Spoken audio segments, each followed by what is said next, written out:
Howdy do, YouTube. Come take a walk with me. I'd like your opinion on something. And pardon my wheezing. It's mid-spring in Virginia, which means it's the height of summer in normal places. It's like 90 degrees, 80% humidity. Ugh. I've been doing yard work all morning. I'm gonna make some dumb noises, just ignore them. Pay them no mind.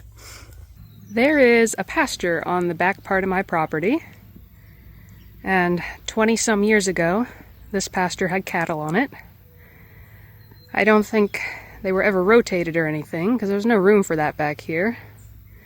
And all of this left the soil real hard, real compacted, real tough to dig in. Now, we don't really use this space for anything.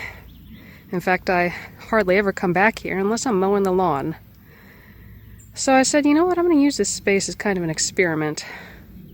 I've been reading that native grasses, because they have longer tap roots, they have longer, more complex root systems than just long grasses. And so if you leave them alone for enough time, they'll grow up, die, decompose, grow up, die, decompose, and over time make this nice layer of pretty topsoil. We're just zooming in to look at this cute little Rosie over here. Look at him go. Oh, a bug.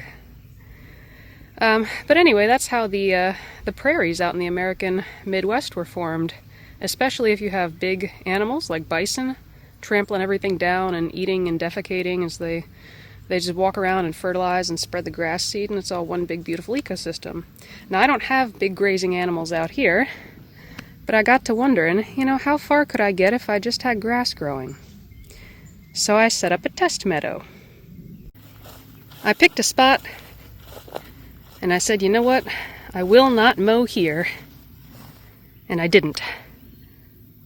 For almost 3 years now, no man has set foot on this little spot of land. And it's great, actually. Everything's growing up really prettily. There's some little flowers that pop up in here now and again. And the critters like it. I see bunnies and stuff running around in here, and I know the deer have bedded down here because they'll leave that like little bowl-shaped depression in the middle of the grass where they kind of scoot around and settle in for the night. So it's cool. I don't know if the dirt's any softer. Let's you and me find out real fast. Now this might be a little bit skewed because it rained last night, so everything's a little soft, but here I have a standard screwdriver, and this is an area where, you know, actually that's a little jacked because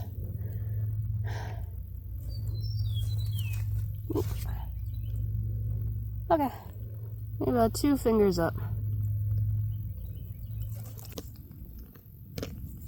Nice. All the way up. I know that was about the least scientific measurement ever taken. And it's a little bit biased because it did rain last night, so the ground's soft anyway, but using a roughly the same amount of force,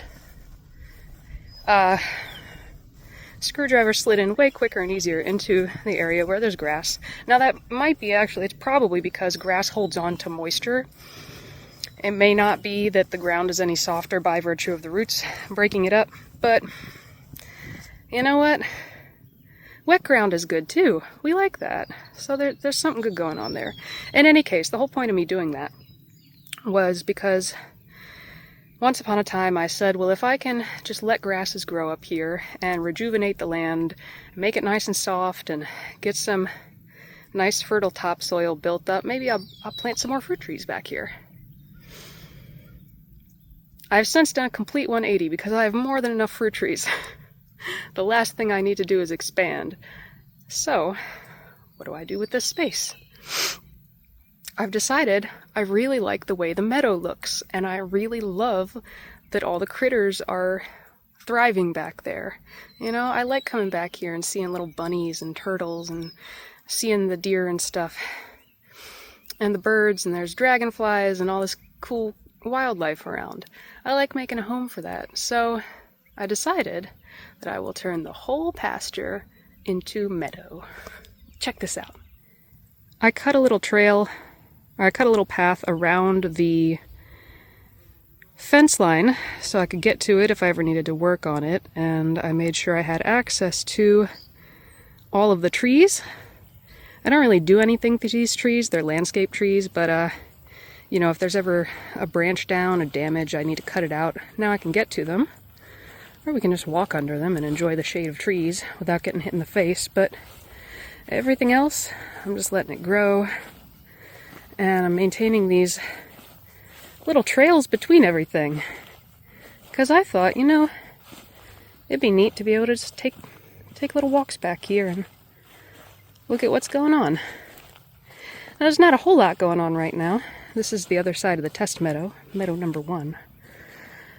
But we can already see, even in the first couple months of the year, that there's some different plants growing up in there.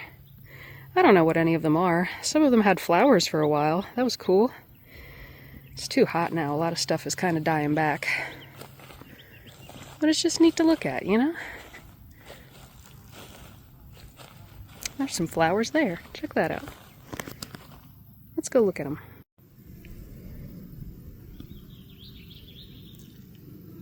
Like these cuties. Here, I turned us around so you can't see my neighbor's house. So I love this thing. I think it's cool, it's different, it's good for the critters and the dirt, and I'm enjoying it. I'm actually more motivated to come back here now that I have little trails to walk around, because I'm like, ooh, what's going on in the orchard today? What's, the hell is that, actually? What the hell is that thing?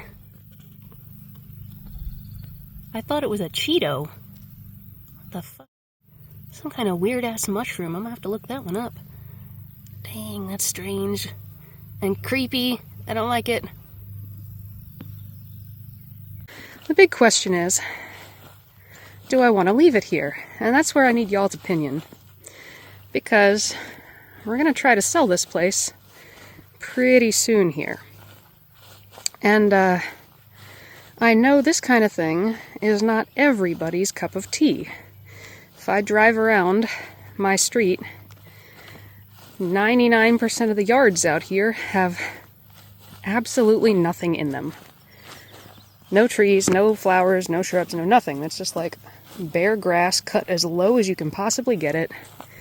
Maybe like one lonely tree. And only because it was there when they moved in, you know? Like, nobody plants anything out here, and it's really sad, but that's what people like, I guess. It looks neater. It's easier for them to take care of, I suppose. But, anyway, I know not everybody's gonna want to come back here and have just wildness in their backyard. So, should I keep it? Should I mow it? Should I try to explain to the realtor, like, this is here for a purpose? I don't know. I kind of bounced the idea off my neighbor. He tried to tell me, well, if you let the grass get too high, you're going to attract rats. So I looked into it. That didn't sound quite right, so I looked into it. And technically he's correct, because if you make shelter, you can attract literally anything. The thing about the rats is there's no food back here for them. So, I mean, they'd try to get into my neighbor's chicken coop way before they even looked at my bare empty field out here. So I don't think we'll have a problem with that. Oh, by the way, look. I got little baby trees growing up here. Free trees? Who can argue with that? Look at them all. They're so cute. Look at their pretty little leaves. Anyway, I don't think we'll have a problem with rodents, no matter how tall the grass gets. Because you know what else we have living back here, already settled? We got snakes and hawks, which is kind of the point of the whole thing, is to be hospitable for an ecosystem. You know? Like to... I want a food chain. I need a bottom part of a food chain out here. I know there are a lot more people out there in the world nowadays who are more eco-friendly, earth-conscious, a little more green, and they wouldn't mind something like this, or they'd actually be cool with the idea of something like this, but I feel like those people are probably still in the minority. So let me know what you think. Would you buy a place with a meadow in the backyard, or would you want that mowed down before you closed? Drop me a comment, and have a good day, and stay hydrated, and stay cool. Bye.